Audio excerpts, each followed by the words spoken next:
Bismillah. Qala al-Imam al-Bukhari rahimahullah, hadatsana Ubaydullah bin Musa qala akhbarana Hanzalah bin Abi Sufyan an Ikrimah bin Khalid an Ibnu Umar radhiyallahu anhuma qala Rasulullah sallallahu alaihi wasallam buniyal Islamu ala khamsin syahadati an la ilaha illallah wa anna Muhammadar Rasulullah wa iqamis salati wa ita'iz zakati wal haji wa shaumi ramadhana muttafaqun alaih.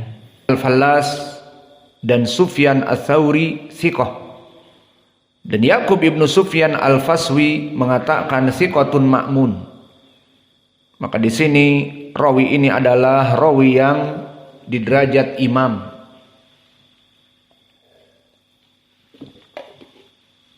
Dan dia di tabaqah yang ke-6. Siapa dari tabaqah yang ke-6 yang telah kita lewati di pelajaran kemarin? Di sanad Taib Handalah waman wa Ibnu Juraid. Maka dia Ibnu Juraid rais di tabaqah yang ke-6. Dan tabaqah yang ke-6 telah kami sebutkan dia termasuk tabi'i. Namun tabi'i yang paling bawah. Dan mereka tidak pernah melihat sahabi. Maka inilah tabaqah yang ke-6. Kemudian disebutkan an Abi Zur'ah an Abi Hurairah. Maka Abu Zur'ah yang meriwayatkan dari Abi Hurairah tentunya bukan Abu Zur'ah Ar-Razi. Maka dia adalah Haram ibnu Amr yang masyhur dengan kunyahnya Abu Zur'ah Haram ibnu Amr Al-Bajali Al-Kufi.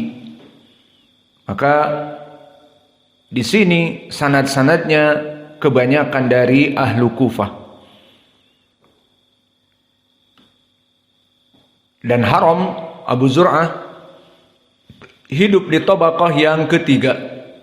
Dan tabaqah yang ketiga adalah tabaqah min tabi'i al-wusta.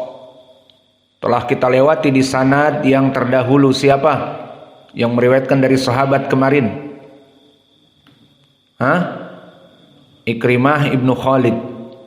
Maka dia di tabaqah yang ketiga sama dengan Haram Abu Zur'ah yang meriwayatkan dari Abu Hurairah. Dan tabaqah yang ketiga adalah tabaqah tabi'i yang pertengahan. Dan hidup pada zamannya Muhammad ibnu Sirin dan Al-Hasan Al-Basri dan Mujahid ibnu Jabr dan Ikrimah, yang mana Ikrimah dan Mujahid keduanya maula dari Abdullah bin Abbas dan keduanya mengambil hadis dari Ibni Abbas.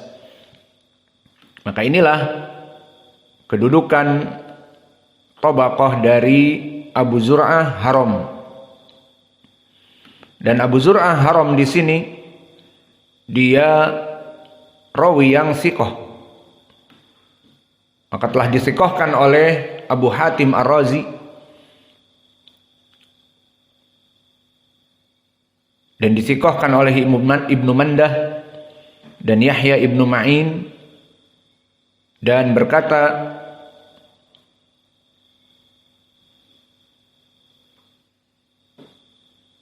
Al-Waqidi Muhammad ibnu Umar kana min ulama at-tabi'in. Kemudian meriwayatkan dari Abi Hurairah, dan Abu Hurairah ma'ruf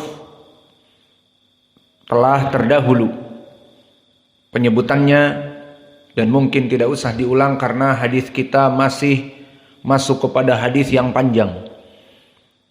Dan lafaz yang ada di sini pun lafaznya hampir sama nanti seperti hadis Umar, namun lebih sederhana. Dan yang menjadi poin pendalilan, datang Jibril ingin mengajari kaum muslimin yang ada pada saat itu duduk bersama Nabi. Kana yauman barizan linnas. Apa makna barizan linnas? Maka makna dari kana yauman barizan linnas, barizan i'rabuhu di sini hal mansub bimakna zahiran lahum ghairu tajib anhum wala multabis bi ghairihi. Maka Jibril datang diketahui oleh semua, dohir, tidak tersembunyi. Maka dia dohir, Allah tampakkan seperti manusia yang menggunakan pakaian yang bersih dan rambutnya hitam legam. Maka ini keadaan Jibril alaihi salam. Poin pendalilannya di dalam hadis ini lafaz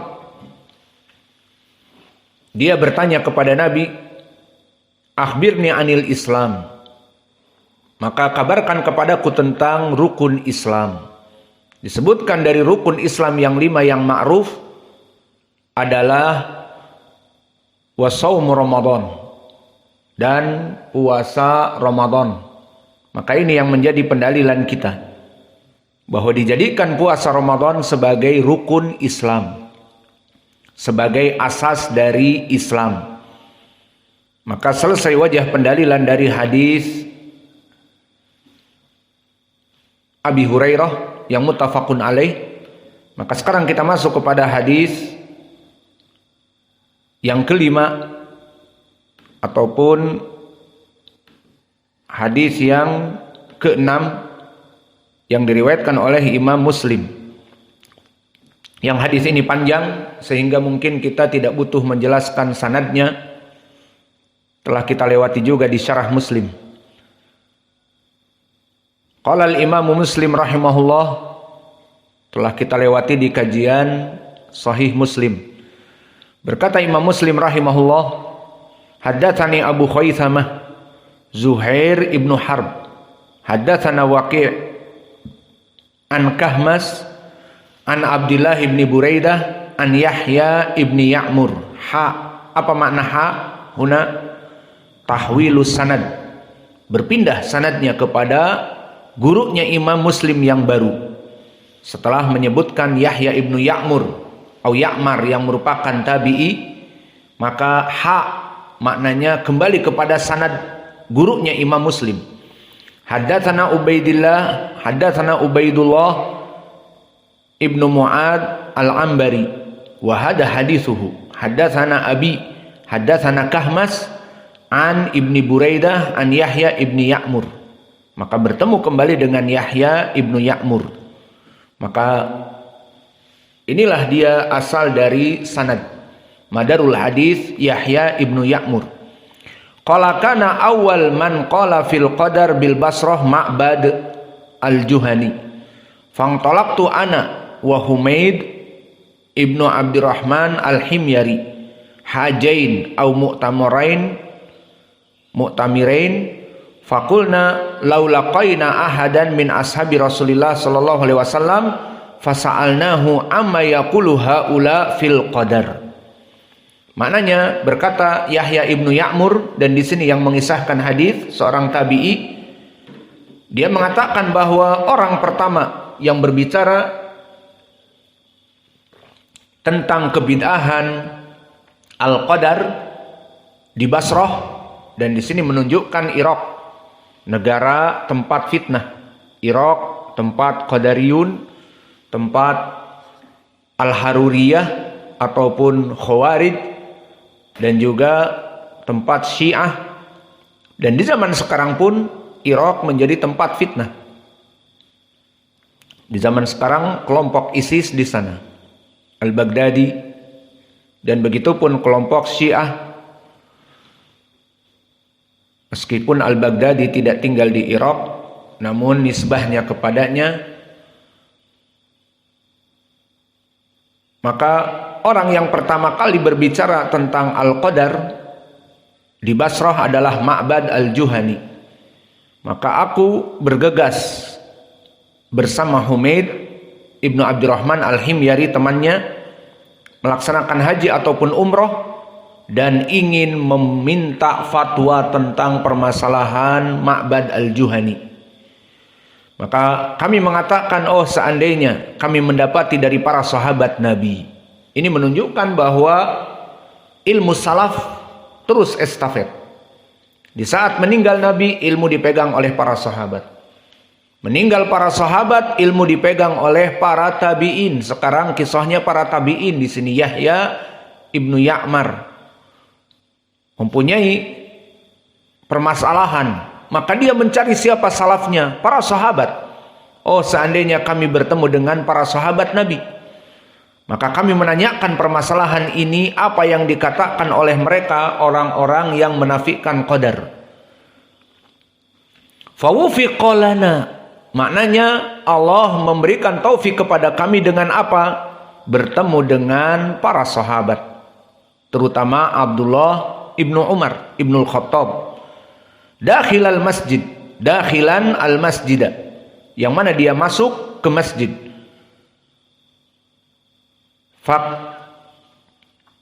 Faktanaftuhu, maka makna faktanaftuhu dari kanaf, maka aku memegang dia. Ana wa sahibi, ahaduna an yaminihi wal akhar an shimalihi. Maka dua orang tadi, Ya'mar dan Humaid, sangat senang di saat masuknya Abdullah ibnu Umar, maka aku menemuinya satu di kanan dan satu di kiri. Fadonantu anna sahibi sayakilul kalam ilayya. Fakultu Aba Abdurrahman, innahu qad dhahara kibalana nasun yaqra'una al-Qur'an wa yataqaffaruna al-ilma. Wahai Aba Abdurrahman, kunyah untuk Abdullah ibnu Umar, dan dia mengatakan, aku menjadi pembicara dikarenakan temanku ditakutkan susah bicara, maka aku menjadi pembicara. Wahai Abu Abdurrahman, telah ada bid'ah yang terjadi di antara kami di Basrah. Nasun yaqra'una al-Qur'an, mereka membaca Al-Qur'an. Yataqaffaruna al-ilma, namun mereka lari dari permasalahan ilmu Allah Jalla wa'ala. Min sya'nihim wa annahum yaz'amun anna la qadara, mereka menganggap tidak ada qadar, Allah tidak mengetahui qada dan qadar. Wa anal amra unufun, dan perkara permasalahan ilmu itu unufun, Allah tidak mengetahui ilmu yang akan terjadi di masa yang akan datang. Maka mereka menafikan qada dan qadar. Tidak ada qada dan qadar itu. Yang terjadi ya terjadilah, bukan terjadi dikarenakan Allah, tetapi terjadi dengan sendirinya. Tidak ada yang menimpa kepada seseorang kecuali karena perbuatan seseorang itu. Maka ini adalah perkara yang keluar dari Islam, kufur. Mengatakan Allah tidak mengetahui apa yang akan datang, dan tidak ada permasalahan qada dan qadar. Maka apa yang dikatakan oleh Ibnu Umar, qala fa idza laqaita ulaika fa akhbirhum anni bari'un minhum wa annahum bura'u minni. Maka jika kamu bertemu dengan mereka, katakan, Abdullah ibnu Umar sahabi berlepas diri dari pemikiran kebid'ahan kamu, dan kalian semua akan berlepas diri dari Abdullah ibnu Umar, lebih berlepas diri dari Abdullah ibnu Umar karena kebid'ahan mereka. Walladhi yahlifu bihi Abdullah ibnu Umar lau ana li ahadihim mithlu uhudin dahaban fa anfaqahu ma qabalallahu minhu hatta yu'mina bil qadar. Maka mereka jika mempunyai